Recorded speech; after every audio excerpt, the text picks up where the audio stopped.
டேரக்டருக்கு first படம் மாதிரி இல்லை, டெபியூ ஃபிலிம். ஆனால் ஃபர்ஸ்ட் படம் மாதிரி இல்லை, நல்ல டீசெண்டான ஒரு ஃபிலிம். மேக்கிங்லாம் நல்லா பண்ணியிருக்கான். மேபி இவன் வந்து வெரி பொட்டன்ஷியல் மூவி பண்ணுறதுக்கான ஆளாக தான் இருப்பான்னு நினைக்கிறேன். பட் மூவி வந்து ஓவராலாக உட்காந்து பார்க்கலாம். எனக்கு தூக்கம் வரல. ஸ்டார்டிங் ஃபர்ஸ்ட் ஹாஃப் கொஞ்சம் ஸ்லோவாக இருந்த மாதிரி இருந்துச்சு, செகண்ட் ஹாஃப் வந்து ஃபாஸ்ட்டாக தான் போச்சு. நம்ம ரொம்ப கிரிட்டிக்கலாக இருக்கிறனால வந்து நமக்கு இதுவாக இருக்குது. நம்ம எப்பவுமே எந்த படமே நம்ம நல்லா இருக்குன்னு சொன்னதே இல்லை, ஆனால் படம்லாம் ஓவர்ன்னு இந்த படத்தோட ப்ளஸ்ஸே வந்து சின்ன ஆர்டிஸ்ட்டை போட்டிருக்காங்க, அதை வந்து ஃபில்ம் மேக்கிங்கில் கான்சன்ட்ரேட் பண்ணியிருக்காங்க. கண்டிப்பாக இவங்களோட எக்ஸ்பென்ஸுக்கு கண்டிப்பாக இவங்க நல்லா ப்ராஃபிட் பண்ணுவாங்க இந்த படத்தில். Gateway to heaven. கேட்வே சொர்க்கவாசலா? ஓகே தான் நினைக்கிறேன். கொஞ்சம் கன்ஃபியூஷனாக இருக்கு இல்லை, படம் நல்லா இருக்கா நல்லா இல்லையா அப்படின்ற கன்ஃபியூஷனில் நாங்கள் உட்காந்துருக்கோம். சொர்க்கவாசல் படம் இப்போ தான் பார்த்துட்டு ஃப்ரெஷ்ஷாக வந்திருக்கோம். நிறைய ஸ்பாய்லர்ஸ் இருக்கும். நாங்கள் என்ன படத்தை பற்றி சும்மா ஜாலியாக டிஸ்கஸ் பண்ண போகிறோம். படம் ஆக்சுவலாக நல்லா இருந்தது, கண்டிப்பாக தேட்டரில் போய் பார்க்கலாம், அந்த மாதிரி தான் இருந்துச்சு. இருந்தாலும் அதில் என்னெல்லாம் வந்து நம்ம கிரிட்டிசைஸ் பண்ண முடியுமோ அதை வந்து நாங்கள் சொல்கிறோம். இதெல்லாம் ஃபீல் பண்ணது. இப்போ நம்ம இப்போ ஒரு படம் பார்த்து முடிச்சுட்டு வந்தோடனே ஃபீல் பண்ணுவோம்ல, படம் சூப்பராக இருந்துச்சுப்பா, நல்லா இருந்துச்சு, ஆனாலும் இந்த சீன்லாம் இது என்ன அப்படிமோல, அந்த மாதிரி தான் டிஸ்கஸ் பண்ண போகிறோம். கண்டிப்பாக யாராவது படத்துக்கு போய் பார்க்கலாமா அப்படின்னு கேட்டால் கண்டிப்பாக போய் பாருங்கன்னு சொல்லுவோம். பார்க்கலாம். இப்போ ரீசெண்டாக வந்த படங்களுக்கு நடுவில் கண்டிப்பாக இது ஒரு சூப்பரான படமா? இல்லை, இதுக்கு சிரிக்கலை, ரீசெண்டான வந்த படத்துக்கு நடுவில் அந்த ரீசெண்டான படங்கள் எல்லாம் நினச்சி ஆஸ் அ நயன்தாரா ஃபேனா கண்டிப்பாக இதை சொல்லி ஆகணும். ஆக்சுவலாக இன்டர்வியூலாம் பார்த்தப்ப ஹைப்பு கொஞ்சம் ஜாஸ்தி தான் இருந்துச்சு. அப்படி இருக்கும் இப்படி இருக்கும் அப்படின்னாங்க. செல்வராகவன் வேறு இன்றைக்கி ட்வீட் போட்டிருந்தாரு, ஒன் ஆஃப் த கல்ட் கிளாசிக்ஸில் நடித்ததுக்கு அவர் எக்ஸாக்டாக அவர் மீன் பண்ணல, ஒரு பயங்கரமாக ஏதோ ஒரு ட்வீட் போட்டிருந்தாரு. நான் அப்போ வேறு ரொம்ப ஹைப் ஆகிட்டேன். ஓகே, படம் வேறு லெவலாக இருக்க போது போல இருக்குது அப்படின்ட்டு. இவர் நேற்றுலேருந்தே படம் எப்போ ரிலீஸ், படம் எப்படி போயிடலான்ட்டு வந்து பார்த்ததுக்கு உங்களோட ஒப்பீனியன் என்ன? இல்லை, ஆக்சுவலி சொன்ன மாதிரி தான். நான் வந்து ரொம்ப நாளுக்கு அப்புறம் வந்துட்டு ஒரு பிக் ஸ்டார்ஸ் மூவி இல்லாமல் ஒரு படம் வந்து கண்டென்ட் ஓரியன்டாக இருக்கும் அப்படின்னு நம்பி தான் நம்ம வந்தோம். அந்த இன்டர்வியூஸ் எல்லாம் பார்க்கும்போது அப்படி தோணுச்சு லைட்டாக. ஆர்ஜே பாலாஜி இருக்கிறான், அப்போ ஒருவேளை கமர்ஷியலாக இல்லாமல் மாஸ்லாம் இல்லாமல் அப்படி இருக்குன்னு நினச்சோம். நிறைய வடச்சென்னை டச்சு, வடச்சென்னையே வந்து ஒரு வேற ஆங்கிளில் காட்டினா எப்படி இருக்கும் அதே மாதிரி தான் இருந்துச்சு. இந்த பேக் அண்ட் ஃபோர்த்து போகிறது, அந்த ஜெயிலுக்குள்ளேயே அவங்க ஒரு கேங்ஸ்டர்ஸாக இருக்கிறது, அதெல்லாம் வந்து நம்ம வடச்சென்னையில் பார்த்தோம். இது அப்படியே திரும்பி இன்னொரு தடவை ஒரு வேற ஆங்கிளில் பார்த்த மாதிரி இருந்துச்சு. பட் ஆனால் அந்த கேங்ஸ்டர்ஸ்லேயே ஒரு கன்ஃபியூஷன் இருந்துச்சு. அது வந்து ஒரு அந்த செல்வராகவனோட கேரக்டர் வந்து கன்சிஸ்டண்ட்டாக அப்படி ஒரு மாசாவே காமிக்கல. மாசுன்னு இன்ட்ரடியூஸ் பண்ணாங்க, அப்புறம் நல்லவன் ஆகிட்டாங்கிறாங்க, தண்ணி என் தலையில் ஊற்றி ஞானத்தானம் வாங்குறாங்கிறாங்க, அப்புறம் போதை பொருளை ஓட்ட மாட்டாங்கிறாங்க, அப்புறம் எப்படி கண்ட்ரோலில் வச்சுருக்கான்னு தெரியல. ஸோ அந்த கன்ஃபியூஷன்லாம் கொஞ்சம் இது நிறைய இருந்துச்சு. ஆனால் ஃபஸ்ட்டுக்கு கொடுத்த பில்டப் வந்து பயங்கரமாக இருக்கும். இவன் தான் சிகா என்ற சிகாமணி வந்து பயங்கரமான கேங்ஸ்டர் அப்படி இப்படின்னு ஆரம்பித்து கடைசியில் பார்த்தா ஓப்பனிங் ஷாட்டில் முட்டி போட்டு கீழே அந்த சீன் அதில் இருந்து அப்படியே டொயிங்க் அப்படின்னு ஆயிடுச்சு. அந்த சீன்லாம் ஒட்டவே இல்லை எனக்கு. அதே மாதிரி அந்த அதான் அவனோட டிரான்சிஷன் அதை எப்படி நம்மளால அக்செப்ட் பண்ணுற மாதிரியே இல்லை. அவன் நக்கல் அடிச்சிட்டு இருக்கான்னு நினச்சிட்டு இருந்தார் முதல்ல கொஞ்ச நாளாக. நேரம் வந்துட்டு நக்கல் அடிக்கிறான் போல, இனிமேல் ஒரு வில்லத்தனம் வரப்போகுது பார்த்தா அவன் கடைசி வரைக்கும் அவன் அந்த அவனே ஒரு கன்ஃபியூஷன் ஃபேஸில் இருக்கான். மேட்டர் என்ன, திருந்தலாம் அப்படின்னு சொல்லி திருந்தின ஸ்டேஜில் நம்ம காட்டிட்டாங்க. அவர் கேங்ஸ்டராக இருக்கும்போது பயங்கரமான ஆளாக இருந்தாராம். அப்படி எல்லாம் இன்ட்ரடியூஸ் பண்ணிட்டு கடைசியில் வந்து கர்த்தரே என்னை மன்னியுமாக அப்படின்ற ஒரு ஸ்டேட்டில் நம்மளை பார்த்து இருக்கும்போது எப்படி வந்து ஜெயிலே கண்ட்ரோல் வச்சுருக்கான், அதை வந்து நம்மளால அக்செப்ட் பண்ண முடியல. ஸ்டார்டிங்கில் வந்து படம் வந்து ஃபர்ஸ்ட் ஹாஃப் எனக்கு கொஞ்சம் ஸ்லோவாக தான் இருந்துச்சு, ரொம்ப ஸ்லோவாக இருந்துச்சு. நான் ஃபர்ஸ்ட்டில் எடுத்த உடனே என்னன்னா அது கொஞ்சம் ஸ்லோவாகவே போகுது. கேரக்டர்ஸை வந்து நம்ம வந்து எஸ்டாப்ளிஷ் பண்ணுறோம் அப்படின்னு சொல்லி எஸ்டாப்ளிஷ்னு ரொம்ப நேரம் பண்ண மாதிரி இருந்துச்சு. ஆர்ஜே பாலாஜி கேரக்டர் வந்து நல்லவனா கெட்டவனா, யார் சொல்கிறது வந்து கரெக்டு யார் சொல்கிறது பொய் அப்படின்னு கண்டுபிடிக்க முடியல. அது எவ்வளோ நல்லவனாங்க, பாவப்பட்டவனாங்க, அப்புறம் முரட்டு பையனாங்க, அப்புறம் காதல் என்னென்னமோ டிஃப்ரெண்ட் ஃபேஸ் காமி. இதில் எது உண்மையான கடைசி வரைக்கும் எனக்கு புரியவே இல்லை. கடைசி கிளைமேக்ஸ் அப்போ கூட ஒருவேளை அதுதான் டேரக்டர் ட்ரை பண்ணான்னு நினைக்கிறேன், யாருன்னு யாருக்குமே தெரியக்கூடாதுடா அப்படிங்கிறதுக்காக தான் இப்படி பண்ணியிருக்காங்களேன்னு நமக்கு புரியல. ஆமாம், ஆனால் கடைசியில் ஓரளவுக்கு தெரிஞ்சப்போ ஆக்சுவலாக செகண்ட் ஹாஃப் கொஞ்சம் ஃபாஸ்ட்டாக இருந்துச்சு. ஃபர்ஸ்ட் ஹாஃபை கம்பேர் பண்ணும்போது செகண்ட் ஹாஃப் ஃபாஸ்ட்டாக இருந்துச்சு. ஆனால் ஓவராலாக வந்து என்ன சொல்கிறது, இப்போ சில படங்கள்லாம் வந்து மல்டிபிள் டைம்ஸ் பார்த்தாலும் விறுவிறுன்னு இருக்கும். இதில் வந்து சஸ்பென்ஸ் எல்லாமே இப்போ நமக்கு தெரிஞ்சிட்டனால இந்த சஸ்பென்ஸ் படத்தில் வந்து அதுதான் ஒரு பிரச்சனை. சஸ்பென்ஸ் நமக்கு தெரிஞ்சிருச்சு, இப்போ நம்ம திரும்பி பார்க்கறதுக்கான ஒரு நெசசிட்டி இல்லாத மாதிரி ஒரு மூவியோன்னு தோணுது. பட் இந்த நடராஜ் போலீஸ் கேரக்டர் வரும், நல்லா இருந்துச்சு. ஆனால் எதுக்கு அந்த அசிடிட்டியை வச்சிருந்தானுங்கன்னு தெரியல. அவர் ஒரு வேரியேஷன் காட்டுறதுக்காக அவர் வந்து படப்புல 1-2 தடவை ஓகே இருந்துச்சு, அப்புறம் கொஞ்சம் இரிட்டேட்டிங் ஆயிடுச்சு. ஆமா, மத்தியானம் ஆனால் சரியா போயிருந்தாரு. பார்த்தா அடுத்த நாள் இன்டர்வியூலையும் அப்படிதான் இருந்தார், கடைசி இன்டர்வியூ. ஆனால் என்னன்னா கிளைமேக்ஸ் காட்டும் போது அவர் இல்லை, அது மேபி உண்மை தெரிய அவருக்கு அசிடிட்டி குறைஞ்சிருச்சுன்றாங்களா, ஏதாவது ஓமை மாதிரி வைக்கிறாங்களா. நானும் அதுக்கு இது பண்ண ட்ரை பண்ணேன், ஒரு ஷாக்கில் வந்து அவருக்கு சரியாயிருமா அப்படின்னு. ஆனால் கடைசி வரைக்கும் அது என்னன்னு எனக்கு கான்செப்ட் புரியல. 1-2 கேரக்டர்லாம் ஓவர் ஆக்டிங் பண்ணாங்க. இந்த டாக்டர்லாம் பயங்கரமாக பதறி அடித்து பதில் சொல்லுவாங்க, எதுக்குறா சம்மந்தமே இல்லாமல் இடத்துல ஏன்டா இவ்வளோ பதறத்தை கொடுக்குறீங்க மாதிரிலாம் இருந்துச்சு. பட் 1-2 நல்ல மூமெண்ட்ஸ் இருந்துச்சு. பட் இருந்தாலும் நம்ம எக்ஸ்பெக்ட் பண்ண வந்த அந்த மாதிரி ஒரு மூவியாக அது அமையல. அது வந்து ஃபுல் சாட்டிஸ்ஃபேக்ஷன் இல்லை. ஆனால் வந்து கிரிட்டிக்ஸ் நிறைய பேருக்கு இந்த மூவியை பிடிச்சிருக்கலாம், மக்களுக்கும் மேபி பிடிச்சிருக்கலாம். பட் நமக்கு ஒரு கன்ஃபியூஷன் ஸ்டேஜ்லேயே இருக்குது. ஆமாம், எனக்கும் அதுதான் சரியாக சொல்ல முடியல. ஆனால் ரொம்ப ஸ்டூப்பிட் மூவின்லாம் கிடையாது, ரொம்ப டீசெண்டான ஒரு ஃபிலிம். கண்டிப்பாக தேட்டரில் போய் பார்க்கலாம். அதாவது சிலர்லாம் வந்து பார்த்துட்டு ஐயோ வெறுத்து போய் ஓடி வருவோம்ல, இப்போ ரீசெண்டாலாம் சில படத்துல இருந்து தலை தெரிச்சு ஓடி வராங்களா, அந்த மாதிரிலாம் இருக்காது.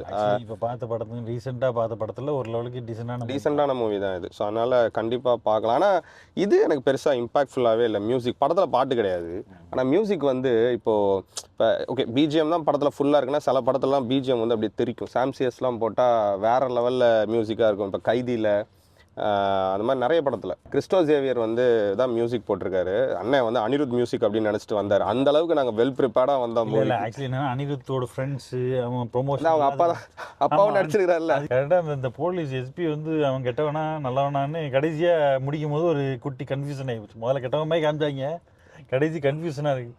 அதுவும் கரெக்டு தான், நல்லவனா கெட்டவனா வந்து எல்லாரோட கேரக்டருமே கொஸ்டினபிளாகவே முடிஞ்ச மாதிரி இருந்துச்சு. இவன் கருணாஸ் கேரக்டர் கூட அப்படிதான். ஆமாம், அவனும் வந்து திடீர்னு நல்லவ மாதிரி இருக்குது, திடீர்னு கெட்டவ மாதிரி இருக்குது. ஸோ இவங்க எல்லாருமே ஆக்சுவலாக எல்லாருமே கெட்டவங்க தான் பாஸ். ஏன்னா எல்லாருமே கொலை பண்ணுறாங்க படத்தில், ஓகேவா. அதில் வந்து அந்த கெட்ட நல்ல ஸ்கேல் வந்து அப்பப்போ ஏறுது, அப்பப்போ இறங்குது. ஆனால் ஜெயிலில் இருக்கிறவங்க அத்தனை பேரும் தத்துவம் பேசுகிறாங்க. ஒருத்தன் கடவுளாக இருக்கான், ஒருத்தன் இதுவாக இருக்கான், எல்லாரும் ஜெயிலில் மென்டலாக இருக்கான். இப்போ நார்மலாகவே அவனும் இல்லை, ஜெயிலே ஒரு அனிமல் ஜூ மாதிரி தான் காமிச்சிருக்காங்க. இது மேபி அப்படிதான் இருக்கும். நம்ம போனது இல்லையா, கென்ட்ரிக்னு நினைக்கிறேன். அவன் பார்த்தா செத்து போயிட்டான்னு சொல்லி அவனுக்கு வந்து ஃபீல் பண்ணணும்னு சொல்லி ஒரு குட்டி கிளப் ஆயிருச்சு. திடீர்னு பார்த்தா ஃபுல்லா சரக்கு அடிச்சிருக்காங்க, பிரியாணி வருதுட்டா. இது ஜெயிலா இல்ல கிளப்பா இல்ல? உண்மையிலே அப்படிதான் ஜெயில் இருக்குமா எனக்கு தெரியல, நம்ம இது வரைக்கும் போனதில்லை. மேபி ஃபியூச்சர்ல ஏதாவது பார்த்தா அவங்களே இந்த செட்டே வடசென்னை அந்த மாதிரி தான் இருந்துச்சு அந்த ஜெயில். இது எல்லாமே அது ஒரு பேஸ்ல.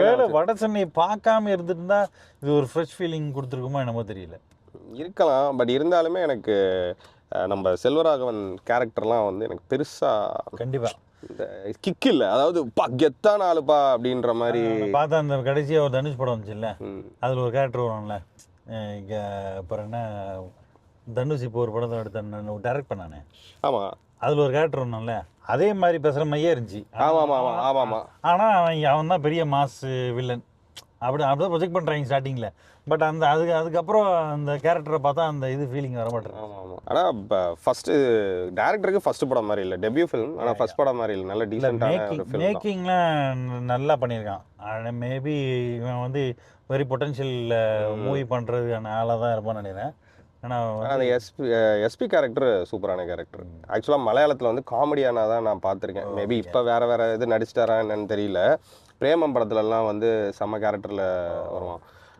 பட் இதில் வந்து கொஞ்சம் பார்க்கும்போது ஃபஸ்ட் ஸ்டார்டிங்லாம் கொஞ்சம் எரிச்சலாக தான் இருந்துச்சு அவனை பார்க்கும்போது. அப்போ அந்த கேரக்டர் வந்து கரெக்டாக ஒர்க் அவுட் ஆயிருக்குன்னு அர்த்தம். இல்லை, அவனை பார்க்கும்போது கொஞ்சம் எரிச்சலாக தான் இருந்துச்சு. முதல்ல எடுத்தவனும் கொஞ்சம் எரிச்சலாக இருந்துச்சு. ஆர்ஜே பாலாஜி மட்டும் நல்லவன்.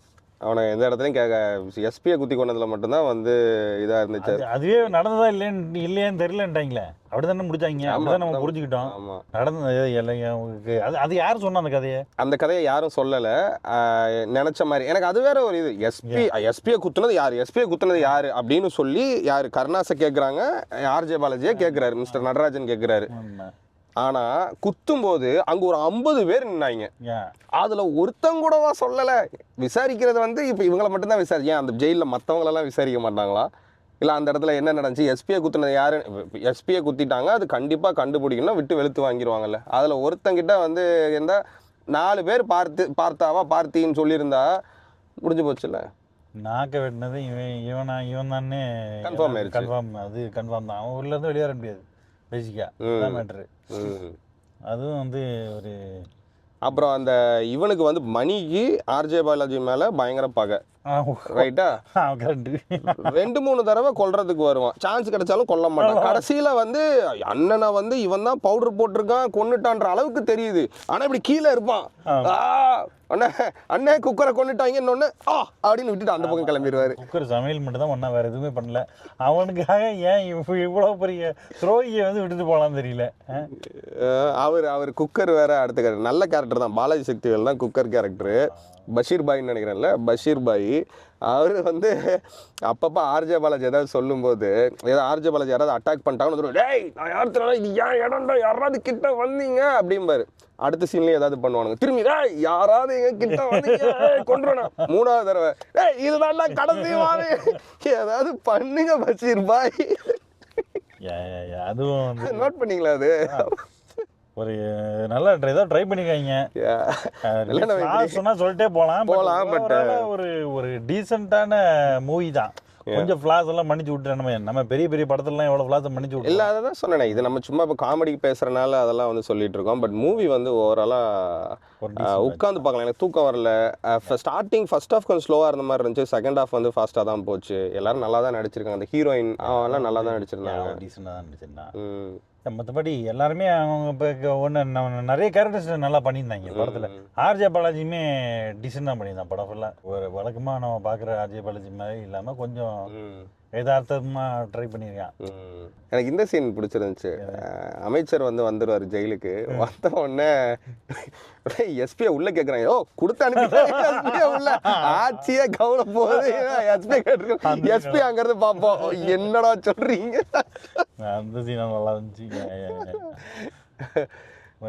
ஒரு லெவலுக்கு டீசெண்டான மூவி தான். படியா. ஸோ அதனால் கண்டிப்பாக வர்த் வாட்சிங் தான். மேபி நிறைய பேருக்கு வந்து ரொம்ப பிடிச்சிருக்குன்னே சொல்லுவாங்க. நம்ம ரொம்ப கிரிட்டிக்கலாக இருக்கிறனால வந்து நமக்கு இதுவாக இருக்குது. நம்ம எப்பவுமே எந்த படமே நம்ம நல்லா இருக்குன்னு சொன்னதே இல்லை, ஆனால் படம்லாம் ஓவர்னு இருக்காங்க. நம்ம கொஞ்சம் கிரிட்டிக்கலாக ரொம்ப பண்ணுற ஆட்கள் தான். இருந்தாலும் இப்போ ரீசெண்டாக வந்த பல படங்களுக்கு கம்பேர் பண்ணும்போது இது கண்டிப்பாக நல்ல படம், எல்லாருக்கும் பிடிச்சிருக்கும். ப்ளஸ் சாங் இல்லை, நல்ல வேலை சாங் இல்லை. கொஞ்சம் இது ஆர்ட்டை கதையோட கதையாகவே போயிருட்டுன்றனால வந்து பேக்ரவுண்ட் சாங் கூட இல்லாமல் பண்ணிட்டாங்க. படம் எவ்வளோ நேரம் ஓடிச்சு? ஐ டோன்ட் நோ, அவ்வளோ ஒன்றும் தெரில. ஆனால் டக்குன்னு போனோமா ஃபர்ஸ்ட் ஹாஃப் எனக்கு கொஞ்சம் இதாக தான் இருந்துச்சு. ஐயோ என்னையா இது அப்படின்ற மாதிரி இருந்துச்சு. செகண்ட் ஹாஃபில் வந்து ஐ திங்க் தே காட் அப். இல்லைனா செகண்ட் ஹாஃபோட ரன் டைமே ரொம்ப கம்மியாக இருந்தான்னு தெரியல. பட் செகண்ட் ஹாஃப் இன்ட்ரெஸ்டிங்காகவும் இருந்துச்சு. எனக்குமே வந்துட்டு ஃபர்ஸ்ட் ஹாஃப் வந்து கொஞ்சம் லாங்காக போச்சு. அங்கேயும் பார்த்தா ஆர்ஜே பாலாஜி ஃபர்ஸ்ட் ஹாஃபோட செகண்ட் பார்ட்டில் தான் ஆர்ஜே பாலாஜி அதிகமாக வரமாச்சு. ஃபர்ஸ்ட் பார்ட்டில் வந்துட்டு எல்லாரும் வந்துட்டு போகும்போது இவனும் ஒரு ஆளாக வந்துட்டு. ஆமாம், எனக்கு அந்த பிக்சரைசேஷன் கூட ஆப்வியஸ்லி ஜெயில் அப்படி தான் காமிப்பாங்கன்னு நினைக்கிறேன். பட் அந்த இதெல்லாம் கூட நிறைய டச் இருந்துச்சு, வட சென்னையோட டச் இருந்துச்சு. கண்டிப்பாக நிறைய பேருக்கு பிடிச்ச படமாக தான் இருக்கும். அண்ட் அதோட இன்டென்சிட்டிக்கு இது தேட்டரில் போய் பார்த்தாலே நல்லாயிருக்கும். வீட்டில் பார்த்தா இன்னுமே நல்லாயிருக்கும், ஏன்னா உங்கள் லெஷரில் பார்ப்பீங்க. ஏன்னா தேட்டரில் போய் பார்க்கும்போது தான் என்னடா வந்தேன், காசை கொடுத்த பாப்கார்னை வாங்கினேன், அதுக்கு இது அதெல்லாம் இருக்கும். வீட்டில் இருந்து பார்க்கும்போது அது பெருசாக தெரிஞ்சுக்கவே தெரியாது, ஒரு ஃபன்னான மூவியாக. படத்தில் இன்னொரு நல்ல பாட்டு என்னன்னா, கிளைமேக்ஸ் வரும்போது நம்மளை வந்து டீசெண்டாக வெளியே அமிச்சாங்க. வழக்கமாக லாங்காகவும் ஏதாவது ஒன்று இருக்கும். இது கடைசியாக ஃபினிஷிங் அப்போ ஓரளவுக்கு நல்லா இருந்துச்சு. அதாவது ஏன் என்னன்னே தெரியல, அதோட விட்டு போங்கடா. துப்பாக்கியில் வந்து விஜய் சொல்லுவார்ல, சஸ்பென்ஸ்லேயே சாவு அப்படின்ட்டு, அந்த மாதிரி என்ன அந்த சண்முகம் கொண்டது யாருன்னு மட்டும் தெரியுமா? தெரியாதுல்ல, அதே மாதிரி இதுவும் தெரியாமலே இருக்கட்டும் அப்படின்னு சொல்லி முடிச்சிருவாங்க. இன்னொரு மேட்ரு என்னென்னா, இப்போ இதே படத்தை ஒரு பெரிய ஆக்டர் வச்சு பண்ணியிருந்தாங்கன்னா இது வந்து வேறு மாதிரி கொண்டு வந்திருப்பாங்க. எக்ஸ்பெக்டேஷன் ஓவராக தூக்கி வச்சுருப்பாங்க, அது சாட்டிஸ்ஃபை பண்ணியிருக்காது படம். ஆமாம். பட் இந்த படத்தோட ப்ளஸ்ஸே வந்து சின்ன ஆர்டிஸ்ட்டை போட்டிருக்காங்க, அதை வந்து ஃபில்ம் மேக்கிங்கில் கான்சன்ட்ரேட் பண்ணியிருக்காங்க.